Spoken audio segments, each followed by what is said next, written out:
we expected, as overnight, several local forums in Anning Town, as well as some city media accounts, were flooded with harshly worded articles featuring sensationalist headlines designed to spark outrage. They asked where a lone young man got $500,000 for an illegal construction project right next to the airport. The articles claimed to reveal the capital behind the Cloud Hotel, sounding a safety alarm about a building less than 100 meters from the runway. They argued it would be a massive hazard for future flights, painting Fu Qing as a greedy holdout with a mysterious, suspicious background. He was portrayed as a man who ignored public safety for money, while the text heavily implied that his loans were obtained through illicit means. The reports even went as far as to suggest he had improper dealings with both the bank and the airport authorities. Everyone involved was being dragged through the mud as these articles spread across the internet like a digital virus. The public began to whisper that there was no way a young man could have such power on his own. Surely, someone was backing him. They waited to see how he would handle the fallout, while Li Shun, naturally, took great pleasure in the chaos unfolding around him.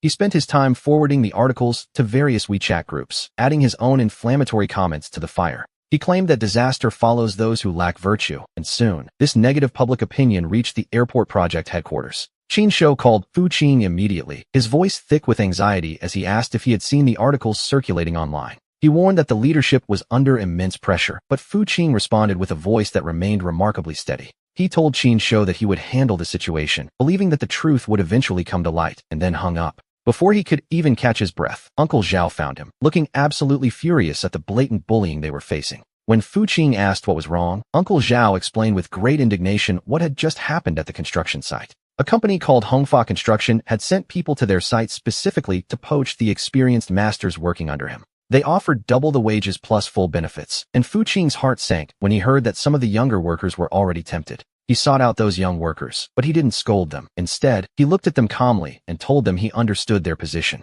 He told them that if they wished to leave, he wouldn't stop them, and every cent of their wages would be paid in full. However, he warned that the doors of the Cloud Hotel would never open for them again, before turning away from the group. The young men stood there looking at one another, but in the end, not a single one left. They weren't fools, after all. They could see who was truly building a future and who was just there to cause destruction, so Uncle Zhao's team held firm. But as we often see, new trouble followed immediately, and the very next day, he received a formal court summons. A company he had never even heard of was suing him, claiming his project was interfering with their business operations. They demanded $1 million in damages and the immediate cessation of his hotel construction, which was quite a bold move. The company's registered address was a wasteland a few kilometers away where not a soul lived. This was clearly a malicious lawsuit. The goal was simply to stall him and drain his remaining funds, forcing him to hire a lawyer to prepare a defense. With his capital already stretched thin, this new expense was a heavy blow, leaving him with only 3 or 4 hours of sleep. He spent his days managing the site, calming the workers, and meeting with lawyers until he felt he couldn't go on. A voice told him not to fear, explaining that these 3 underhanded tactics were the standard moves of someone like Ji Buchang. Many had fallen to such tricks before, but he was told he would be different and was urged to look outside the station. Wiping away his exhaustion, Fu Qing walked to the door in confusion, seeing a line of vehicles gathered at the gas station. There were cars everywhere, filling the space as far as the eye could see, one after another in a steady line. The sheer number of vehicles was staggering, creating a scene that seemed almost impossible given the circumstances. Row upon row of cars sat there, a silent testament to something changing in the air around the project. Fu Qing wiped his eyes once more and stepped out to the entrance, still trying to make sense of what he was seeing. In the open space outside the station, dozens of workers who had just finished their shifts were huddled together with their phones. They were systematically leaving comments under every single article that had tried to smear his reputation, one by one. Their words were rough, even peppered with curses, but they knew who treated them well and were determined to stand up for him. Watching them, his tears began to well up once again, this time out of pure gratitude, as a sudden realization struck him. Ji Buchang had the money, the team, and the dirty tactics, but there was one thing he would never possess: genuine trust. He wiped his nose and walked toward them, calling out to Brother Zhang and the others, who simply grinned back at him in greeting. They told him there was no need for thanks. They simply couldn't stand seeing good people bullied, urging Fu Qing not to be afraid. With thousands of brothers standing behind him, they promised that if anyone dared touch a hair on his head, they would level their headquarters. As he looked at their honest, determined faces, the lingering confusion and fear in his heart vanished completely. Standing tall once more, he dialed the number for manager Chun Mo at Nanxing, introducing himself as Fu Qing with renewed confidence. He acknowledged the rumors circulating online, stating clearly that he had no intention of making pointless excuses or long explanations. Instead, he extended a direct invitation for the manager and the evaluation team to conduct a field inspection of the hotel at any time. Furthermore, he proposed a gamble. If the evaluation passed, they would sign immediately, and he would offer a 20% discount for 3 years. If it failed, he would cover all their travel expenses personally. He was betting everything on his own reputation and credibility. The manager agreed to bring their most professional team, hoping not to be disappointed, to which Fu Qing firmly replied that it was a deal. After hanging up, he immediately found Uncle Zhao, telling him they had exactly 3 days to prepare for the arrival of the evaluators. He poured every cent of his remaining capital into this final sprint, focusing all resources on this one critical moment. The goal was to perfectly present the core of the hotel, the parts that truly demonstrated its value, to the visiting team. He decided to abandon the time-consuming fine decorations for now, telling everyone they weren't just renovating, they were in a fight. The workers' enthusiasm was completely ignited. Foreman Zhang and his crew even volunteered to keep working long after their shift had ended. A strange and wonderful synergy formed between the massive airport site and his hotel project as thousands of men joined the effort. By day, they sweated at the airport, and by night, they gathered at his site under temporary floodlights to continue the battle. The entire construction site remained brightly lit 24 hours a day, buzzing with an intensity that bordered on the fanatical. It was a sight that shocked everyone who saw it. 3 days later, when the Nanxing evaluation team arrived under Chun Mo's leadership,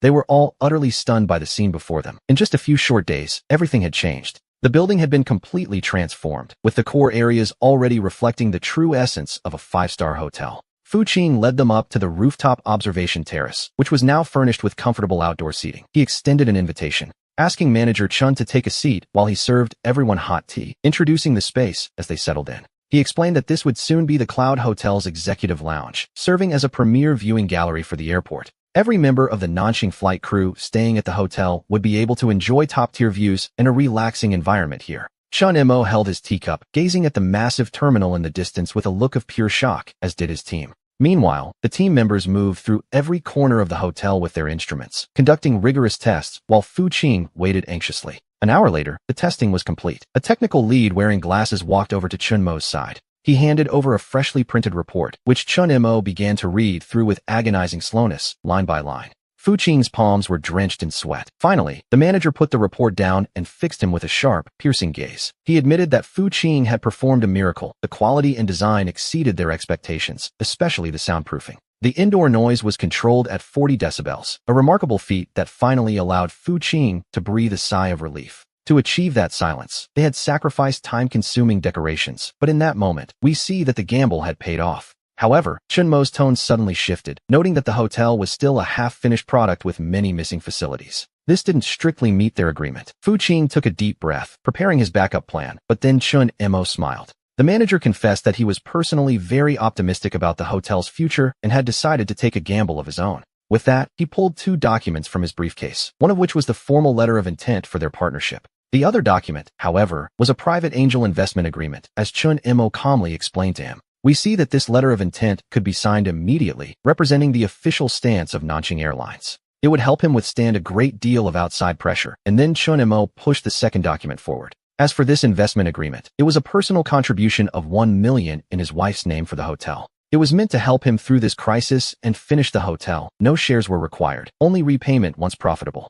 Fu Qing had never imagined, even in his wildest dreams, that the manager would support him in such a way. His voice trembled as he asked why, and Chun Mo took a sip of tea, his gaze drifting toward the horizon. He admitted that in Fu Qing, he saw a shadow of his younger self, having nothing, yet daring to challenge the world. He didn't want to see such a dream strangled in its cradle by dirty capital, and Fu Qing felt a sudden warmth in his eyes. He stood and bowed deeply, thanking manager Chun and swearing to himself that he would never betray this trust. That afternoon, on the rooftop of his half-finished hotel, our protagonist signed that $1 million agreement. At the very moment his pen touched the paper, he received a message from Su, one that changed everything. It seemed the chairman of Shibua had begun a hostile takeover of their bank shares on the secondary market. The man was trying to force her out, and as Fu Qing looked at the horizon, he knew the final battle had begun. Manager Chun Mo's private investment was like a shot of adrenaline into his nearly exhausted capital chain. But Suwon's text felt like a bucket of ice water poured over his head, chilling him to the bone. He knew that Suwon had become a target solely because of him, so he immediately dialed her number. The phone rang for a long time before she answered, her voice sounding exhausted as she mentioned she was in a meeting. He urged her to keep it brief and asked if she was all right, but Suwon interrupted him before he could finish. She spoke with a forced lightness, telling him it was just a normal business struggle and that he shouldn't worry. She insisted she could handle it, telling him that finishing the hotel was the best way to support her against people like Ji Buchang. If his project succeeded, it would prove her judgment right, leaving the old fossils on the bank's board with nothing to say. Fu Qing knew she was only trying to comfort him. In reality, Ji Bochang was using his massive capital to pressure the entire bank. His goal was to force them to sacrifice Su Wan as the fall person for the loan, so Fu Qing spoke softly into the phone. He whispered an apology, and after a brief silence on the other end, Su Wan reminded him that they were friends. She told him her help wasn't an investment but an act of trust, and that everyone would only win if he succeeded. She hung up after promising to stay in touch, leaving the words friendship and trust echoing in his mind. Those words weighed on his heart like a mountain. He couldn't lose, not just for his hotel, but for Su Wan's entire career.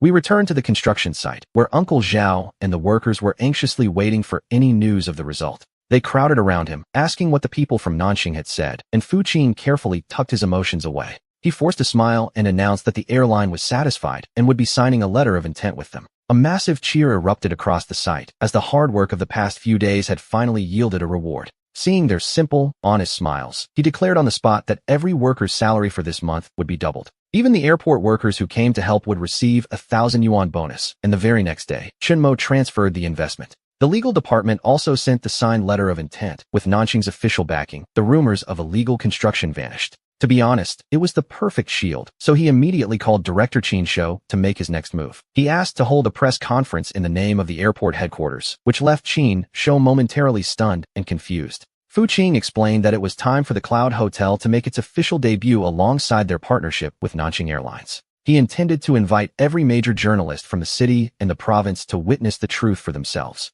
He would explain the hotel's origins and make the cooperation agreement and all legal documents public for the entire world to see. Qin Shou immediately understood the intention. He realized Fu Qing wanted to use the enemy's own momentum to completely flip the public narrative. Fu Qing answered slowly and deliberately, stating that he was tired of playing hide-and-seek with his detractors. He wanted to lay all his cards on the table. Since they wanted to make him famous, he decided to give them exactly what they asked for. He would become famous on his own terms, leaving Qin Shou silent on the other end of the line for a long moment. To be honest, this was a significant risk for the director as well, as any mistake at the press conference would fall on his shoulders. Finally, he made up his mind, telling Fu Qing that the airport project needed a partner with his kind of resolve. He agreed that Anning Town needed this vitality, promising to contact the media and provide the airport headquarters conference room. The date was set for 3 days later, with a shared promise to fight this battle for their reputation together. Those 3 days passed in a flash, and thanks to Qin Shou's extensive network, nearly every prominent media outlet in the city was invited. At 10 in the morning, the conference officially began, and we see Fu Qing take a deep breath before stepping up to the podium. He greeted the media and guests, introducing himself as the founder of the Cloud Hotel while acknowledging the recent online rumors. He noted that some called him mysterious, while others claimed the source of his funding was suspicious or even illegal. There were even claims that his building was an eyesore next to the airport, but he stood there today to prove none of it was true. He described himself as just an ordinary boy from Anning Town whose parents had passed away, leaving him only the old family house. When the town was demolished and his home was the only one left outside the red line, he didn't complain. He felt fate had kept him there for a reason. He explained how he used his inheritance and a 300,000 yuan bank loan to gather the initial capital to rebuild. His dream was to transform an abandoned house into a hotel serving the new airport, giving it the name Cloud. He hoped it would soar toward the clouds and a brighter future, just like the planes nearby, speaking with a calm and steady voice. He wasn't trying to be overly emotional. He was simply stating the facts of a young man protecting his home and chasing a dream. The room gradually fell silent as many journalists put down their pens, captivated by the sincerity of his story. As the room listened in silence, Fu Qing continued, stating that every cent of his funding was clean, including the loan from his friend at the bank. He noted that this friend was now suffering unjust accusations for simply being professional, as we see him look towards Su Wan in a quiet corner. Her eyes were slightly red as he declared that every single step of his construction had been perfectly legal and compliant with all regulations. Director Qin Shou of the airport headquarters, who had personally supervised the project's quality, nodded back at him with an encouraging gaze. Fu Qing insisted that his future was not that of a lonely holdout, as some had claimed, but something far more collaborative. He revealed that he had already reached a preliminary strategic partnership with manager Chen Mo of Southern Airlines. Turning toward the display board and the letter of intent on the wall, he explained that this place would soon become a vital hub. It was destined to be the warmest harbor for Southern Airlines flight crews, a revelation that caused an immediate stir throughout the room. An official partnership with a major airline was easily the biggest news of the day, making all previous doubts seem utterly pale and weak. He pointed toward Uncle Zhao and Zhang Gongtong in the front row, responding calmly that he possessed no mysterious or hidden background. He claimed only a heart that wanted to do something for his hometown, supported by the very land he loved so dearly. He credited the leaders who supported him, the partners who trusted him, and the workers who had bled and sweated alongside him. The conference then moved to the Q&A session, where a male reporter stood up to ask a sharp, pointed question to Fu Qing. The reporter noted the mention of the bank friend suppression, pointing out that a firm called Huayu Capital was currently attempting a hostile takeover. He added that the media outlets smearing Fu Qing's name were also linked to Huayu Capital, asking if this was a targeted, malicious business attack. With every eye in the room fixed on him, Fu Qing remained silent for a moment before clearly stating that there are two types of people. One type sees value and finds ways to create and protect it, while the other only thinks of how to plunder and destroy it. He declared that the Cloud Hotel welcomes all creators, but will always keep its doors closed to greedy predators, a bold stance, to be sure. He expressed his firm belief that under the light of day, all conspiracies and schemes would eventually have nowhere to hide. As he finished, the room erupted into thunderous applause, and by that afternoon, the news regarding the Cloud Hotel began to spread rapidly. The news swept across every front page in the city, and we see Fu Qing's image shift from a controversial holdout to something new. He was now being hailed as a legendary entrepreneurial pioneer, a man who dared to take on massive projects single-handedly. He became the face of a youth who refused to bow to capital, but the very next day, trouble arrived as expected. Early that morning, Uncle Zhao ran over in a panic, shouting that the hotel's water had been cut off, causing Fu Qing's heart to sink. He asked what was happening, since they had paid the water bills on time, and Uncle Zhao confirmed that they certainly had. However, the town's water plant claimed that the main pipes in this specific area required a full week of maintenance. It was a classic, underhanded tactic used to harass local businesses, and without water, everything was at a standstill. The final renovation work had to stop, and even worse, the gas station could no longer operate normally either. Fu Qing immediately thought of Qin Shou, but before he could even call him, an unexpected visitor arrived at his door. The man introduced himself as Wang Weiguo, the former chairman of the once mighty Hongta Group. The name Hongta Group sounded familiar to us. It was once a very famous local real estate company in the city. But a few years ago, it reportedly went bankrupt overnight due to a broken capital chain, and now Weiguo looked on with a complex gaze. He told Fu Qing that he had come specifically to share a certain piece of information with him. The boss of Huayu Capital, who was currently pushing Fu Qing into a corner, was a man named Ji Buochang. This was the same man who used those very same tactics to ruin Weiguo, making Fu Qing realize this man was a natural ally. Curious, Fu Qing asked Chairman Wang to explain exactly what had happened back then. Weiguo fell into a painful memory of when he was developing a large commercial complex, much like Fu Qing is doing now. He had invested his entire fortune into it, but just as the project was nearing completion, Ji Buochang suddenly appeared. He presented himself as a savior, yet he used the situation to swoop in and offer less than 30% of the actual value. In the end, he acquired all of Weiguo's shares and the nearly finished project for a fraction of what they were worth. He explained how he went from being a billionaire to a man with nothing but debt. Wang Weiguo's story was a cautionary tale of a fall from grace that felt all too familiar. We see that what Fu Qing is experiencing now is almost identical, though Weiguo's end was far more tragic. Weiguo pulled a thick stack of documents from his briefcase, explaining that he had spent years preparing for this. He had been collecting evidence of Ji Buochang's crimes, noting that the man was ruthless but far too overconfident. Many of his shady deals had left a trail, all conducted through a shell company registered overseas. Buochang thought he was being clever, but the very person who helped him set it all up was now an informant. Weiguo had planted that person by his side, and now he held evidence of massive tax evasion. There were records of illegal asset transfers and bribery, any one of which could ruin Buochang forever. As Fu Qing looked at the documents, his breathing quickened. This wasn't just paper, it was a weapon. It was a blade meant to strike Buochang down, and Fu Qing urgently asked why Weiguo hadn't used it yet. Weiguo shook his head bitterly, explaining that a bankrupt old man like him had no power against Buochang's connections. Every time he tried to submit the materials, they simply vanished, and then he looked up with a burning gaze. He told Fu Qing that things were different for him, because he had the airport project backing him up.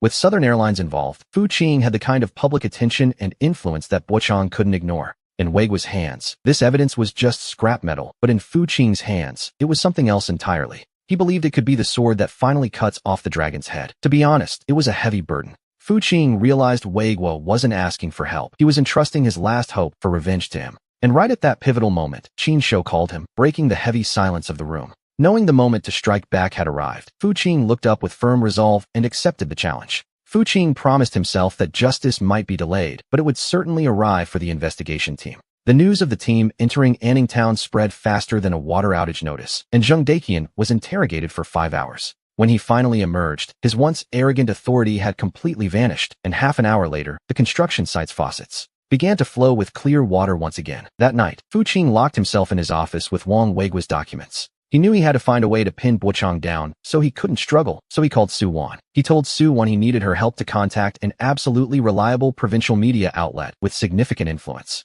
Su Wan immediately understood his intent and asked if he planned to blow the whole thing wide open. Deep down, he was weighing his options, wondering just how much he should let the enemy see at this stage. He considered the risks of revealing his hand too early, knowing that timing was everything in a fight like this. It was a delicate game of cat and mouse, and he needed to be sure of his next move before proceeding. He reiterated that he needed a provincial media outlet that was both trustworthy and powerful enough to make an impact. Su Wan asked again if he wanted to destroy him, as Fu Qing looked out at Zheng Daqian's darkened office building. In the silence of the night, he answered firmly that this wasn't just about destruction, it was about judgment. She suggested a producer from the provincial TV station's focus tracking program, an upright senior from her university days. This producer hated the dark side of the capital markets, and their show was the highest-rated investigative program in the province. Anyone targeted by them was usually finished. Fu Qing then sorted through the massive pile of documents to find the key evidence. He found clear records of illegal profits made through overseas shell companies, but he chose not to reveal all his cards yet.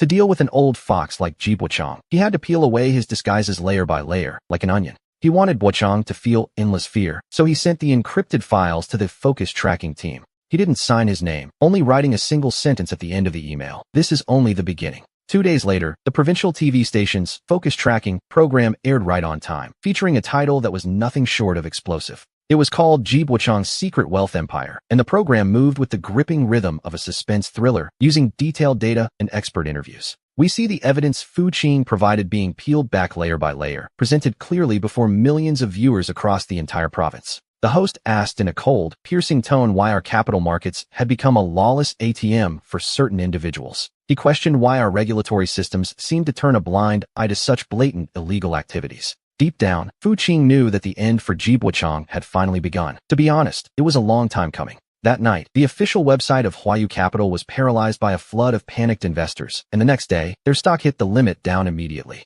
Massive sell orders poured in like a waterfall, sealing off any chance of escape, while Ji Bochang's phone was practically ringing off the hook. There were interrogations, insults, and demands to withdraw capital or terminate contracts. The business empire he had painstakingly built for years was reeling. After just one weekend, signs of a total collapse began to appear, and the final straw that broke the camel's back came from Anning Town. On his third day of isolated investigation, Zheng Daqian finally buckled under the pressure and gave up Ji Bochang. He confessed everything, including how he conspired with Bochang to seize Fu Qing's land and exactly how many bribes he had accepted. He detailed all the dirty work he had performed in the shadows, and the investigation team soon discovered the company he co-owned with Bochang's brother. The business was called Anning Empty Space Service Company, Limited, and shortly after, Zheng Daqian was officially handed over to the judicial authorities. That evening, the gas station closed early and the workers returned to their dorms, but Fu Qing stayed in the office to check the accounts for new materials. Uncle Zhao, worried about leaving him alone, decided to stay behind as well. It was a quiet moment, or so it seemed.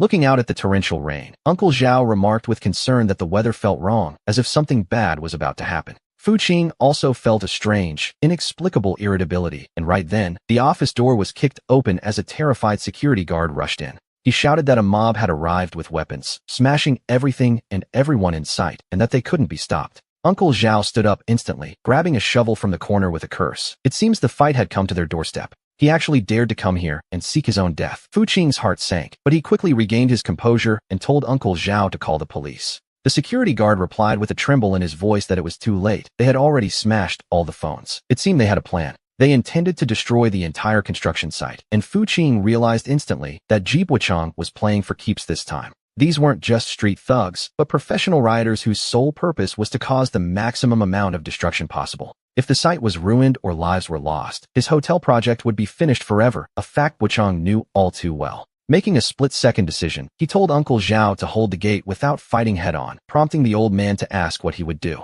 He told him he was going for help. Outside, the piercing sound of smashing and arrogant shouting echoed from the direction of the hotel building. Over a dozen dark figures armed with machetes and iron bars were frantically destroying the glass curtain walls he had just finished installing. Suddenly, a pair of blinding headlights flashed behind him as an unlicensed black van sped directly toward him at full throttle. They wanted him dead. His mind went blank for a second, but in that spark of time, Foreman Zhang suddenly lunged from the side. The foreman shoved him out of the way, shouting for the boss to run, just before his own body was sent flying like a ragdoll by the impact. The van didn't slow down for even a second, continuing to accelerate into the darkness as if nothing had happened. With tears and rain blurring his vision, Fu Qing knew he couldn't leave. If he ran, Uncle Zhao would be defenseless and Zhang's sacrifice would be in vain. A surge of unprecedented fury and killing intent rose from the depths of his heart as he looked at the thugs still smashing his property. His gaze became as cold as Antarctic ice. Instead of heading for his own car, he made a different choice. He turned and sprinted toward the idle bulldozer sitting in the corner of the site. A machine foreman Zhang had taught him how to operate. He started the engine, and the steel beast roared to life in the rainy night, emitting a deafening growl that shook the ground. The rioters were startled by the sudden, thunderous noise as we see Fu Qing steering the massive bulldozer toward them. He advanced slowly but with an irresistible, crushing pressure, prompting one thug to scream in terror that he was a madman. Yes, a madman indeed. Terrified out of their wits, the mob scattered in every direction, and for now, he didn't bother to chase them. Just then, we see a dozen police cars with flashing red and blue lights tearing through the rainy night, sirens wailing. Qin Shou and Su Wan rushed out of the lead car, only to find Foreman Zhang lying in a pool of blood amidst the wreckage. They also spotted Fu Qing sitting in the bulldozer's cab, and Su Wan ran toward him, her voice trembling as she called his name. She begged him to come down and make sure he was all right, and he jumped from the high cab, falling heavily into her arms. He whispered to her that he hadn't killed anyone, and Su Wan held him tightly, her voice choking up as she told him she knew. She kept repeating that it was over and that everything would be all right now, trying to soothe the storm inside him. But deep down, he knew it wasn't over. From this night on, it was a fight to the death between him and Ji Buchang. Foreman Zhang was rushed to the city's best hospital, where doctors found severe blood loss and a broken leg, though he was stable. As he waited in the hospital corridor, the image of the foreman being sent flying by the van played on a loop in his mind. While Su Wan draped her coat over his shoulders, Qin Shou was on the phone constantly, as Chun Boying had also been informed. Boying used his connections to pressure the authorities, demanding a full investigation into Ji Buchang's reckless and violent assault. Buchang's move had cost Fu Qing dearly, but it also shattered all unspoken rules, turning the villain into an enemy of the state. The police launched an overnight manhunt, quickly capturing the dozen thugs at various checkpoints as they tried to flee the city. The unlicensed van that struck Foreman Zhang was eventually found abandoned in a quarry, and the interrogations began immediately. Under immense pressure and faced with undeniable evidence, the thugs soon confessed that their employer was Buchang's most trusted assistant. This assistant was the man who handled all of Buchang's dirty work, but when the police arrived, he chose to take his own life. He likely thought this would protect his boss, but he underestimated Fu Qing and the explosive files Wang Weigua had provided.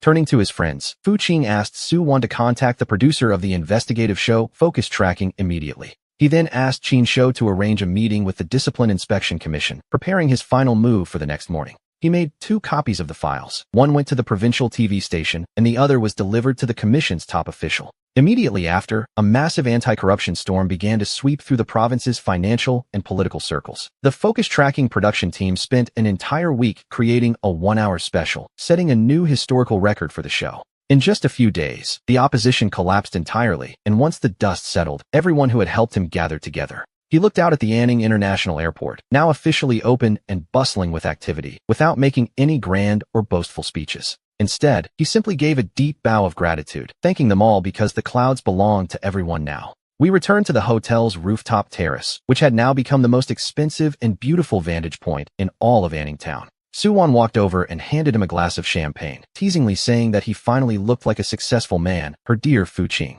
She told him that he hadn't just built a hotel, he had fundamentally changed this place and the lives of many people. He smiled as he watched the brilliant lights of his hotel and the arriving guests, knowing the abandoned orphan had finally found a home. Ji Buchang's successor was a middle-aged official named Zhao Fuming, who had been brought in from the city to take over. Representing young entrepreneurs, Fu Qing attended a seminar on Anning Town's future development that lasted the entire morning. During the meeting, Zhao Fuming was generous with his praise, noting that Fu Qing's Cloud Hotel had set an incredible precedent. He stated that Fu Qing had proven that with enough vision and courage, this land could produce world-class results. The official explained that all future planning for the region would now follow the high standards set by the Cloud Hotel. Their goal was to transform the area into a hotspot for investment, a place where talent would truly want to stay and build a life. As the meeting concluded, Zhao Fuming shook Fu Qing's hand sincerely, acknowledging that the town had treated him unfairly in the past. He promised that the town now needed Fu Qing's leadership and offered full support for any future needs he might have. Looking at the spark in the official's eyes, Fu Qing could see that a new era was beginning for them all. He knew that spring had truly arrived in Anning Town, as the hotel business flourished and other airlines began seeking partnerships. Word of mouth spread, and soon various business conferences and industry forums were choosing his hotel as their primary venue. Holding meetings at the Clouds became a new trend in the city's business circles, while the gas station he built was far from forgotten. He upgraded and renovated it into a semi-open American-style plaza, though it still maintained its affordable, community-friendly prices. With its rugged, welcoming atmosphere, it became the favorite late-night dining spot for airport ground staff and local residents alike. Fu Qing officially hired Uncle Wang as the hotel's director of engineering, putting him in charge of all facility maintenance and management. The old crew became the technical backbone of various departments, each of them now proudly wearing their brand-new uniforms. They were now formal employees of a five-star hotel. Even Wang Weigua came to visit, bowing deeply the moment he saw Fu Qing. The man thanked him for the second chance, but Fu Qing quickly reached out to help him up, refusing to accept such a heavy gesture. He told Uncle Wang that he had only done what was right, and that it was actually the older man's support that provided the strength to finally cut through the darkness. Wang then revealed he planned to use his recovered funds to start a legal aid foundation. His goal was to help entrepreneurs who, like them, had been bullied by predatory capital. He patted Fu Qing's shoulder with a look of relief. He admitted he no longer had the strength to fight them, but noted that the future of this world belonged to Fu Qing's generation now. As Fu Qing saw him off, he watched the man's back, no longer hunched, but standing straight once more, disappear into the crowd. We see that an old era had finally come to an end, and with the hotel running smoothly, Fu Qing finally had a moment for himself. The first thing he did was transfer Zhang Gongtu from a general ward to the best VIP recovery center in the city hospital. He took it upon himself to cover every single expense. When he went to visit, Zhang was lying in bed, looking quite surprised. The man nearly jumped out of bed in excitement, asking Boss Fu why he had come all this way for such a minor injury. Fu Qing placed a bouquet of flowers by the bedside and told Brother Zhang that this was certainly not a minor injury. He reminded him that he had risked his life, and while the doctor said his leg was healing well, it would still take a long time. He told him to rest easy without any worries, as his salary would continue and all medical bills were fully covered by the hotel. This tough northern man, who never complained about hardship, choked up like a child and said it was all worth it as Fu Qing patted his shoulder. He promised that from now on, it would be his turn to protect their home. After leaving the hospital, Fu Qing received a call from Su Wan. The Cloud Hotel loan project she managed had become famous at the head office. Far from being punished, she was being celebrated. Instead, she received an exceptional promotion, becoming the youngest branch president in the bank's history. She laughed over the phone and asked, "President Fu, are you free tonight? I'd like to treat you to dinner. Where would you like to go?" He suggested the presidential suite at his own Cloud Hotel. That evening, he had the kitchen prepare the most exquisite dinner available. The meal was delivered to the top-floor suite, a room he specifically reserved for Su Wan and never opened to the public. On the terrace, one could overlook the entire night view of the airport New City. When Su Wan saw him arrive, she smiled warmly at him.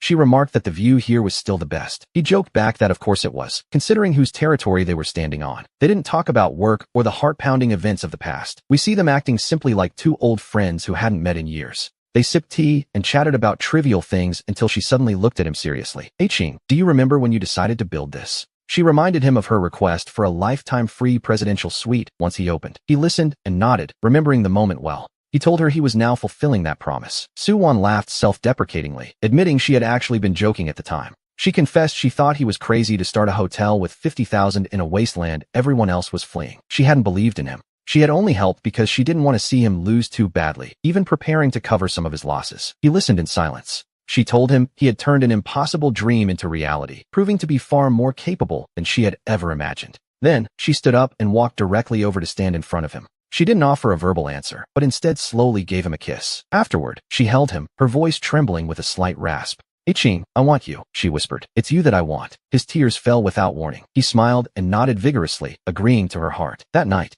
they talked long into the night about their visions for the future. Soon, the second anniversary of the Anning International Airport's opening arrived. It was also the second anniversary of the Cloud Hotel's opening, a celebration where business elites, government officials, and leaders gathered together. We see Fu Qing dressed in a custom black suit, with Su Wan on his arm, standing at the banquet hall entrance to welcome every guest. Su Wan had officially resigned from the bank to become the CEO of the Cloud Group, handling all the complex business affairs on his behalf. This allowed him to focus more on the group's strategic development. Qin Shou arrived as well, now serving as the director of the new city management committee. She had become the true leader of this new city. When she saw him, she smiled and called out to President Fu. She joked that he was now the biggest god of wealth in their new city. Chen Mo also made a special trip, flying in all the way from Guangzhou. Now the vice president of Southern Airlines, he gave Fu Qing a warm embrace the moment they met. "Fu Qing," he said warmly, "the most successful investment I have ever made in my entire life was 2 years ago. when I gave you that 1 million on that rooftop. Uncle Zhao and Zhang Gongtu stood proudly behind him as well. One was the director of engineering and the other the director of security. As the banquet began, Fu Qing took the stage as the host. He reminded everyone that 2 years ago, when he stood in this very spot, the ground beneath his feet was nothing but ruins. He admitted that back then, he felt as though the whole world had abandoned him. But today, he stood there once again. Now, he was standing at the most prosperous heart of the entire airport new city. He told the crowd that he had something important to say. He believed that what determines our value is never which line we are drawn outside of by others. Instead, it is where we choose to draw our own new starting line. Even if the world abandons you, you can choose to welcome the world back on your own terms. His speech was brief, a rare thing for such events. Yet it earned the most enthusiastic applause of the night. Before the banquet even ended, he took Suwon's hand, and they quietly slipped out. They changed into casual clothes, walking through the park like any ordinary couple. We see children laughing and playing nearby, and elderly people exercising. Suddenly, he spotted a familiar figure. Lin Shin was there, taking his young grandson down a slide. Lin Shun looked awkward and restless when he saw him, stammering that Fu Qing really was a big boss now, unlike before. Lin Shin apologized for his past loose talk, asking him not to take it to heart. He simply shook his head, as those days were long gone. At that moment, the little grandson ran over and looked at him with curiosity. Lin Shin quickly told the boy that this man was the pride of their new city. He introduced him as the president of the Cloud Hotel, telling the child that when he grew up, he should be just as successful as President Fu. He smiled, handed a piece of candy to the child, and they continued their walk until they reached the site where his old home once stood. Today, that spot had been transformed into a beautiful rooftop garden within the hotel complex. We see him and Suwon sitting together on a garden bench. In the distance, a massive airliner was slowly descending toward the runway, its lights streaking across the night sky like a falling star. Suddenly, Suwon spoke up. She asked him if he had any regrets. He looked at the plane landing smoothly and gazed out at the thousands of lights from the homes in the distance. Looking at the woman he loved by his side, he whispered softly that he had never regretted a single thing. And truly, who could blame him?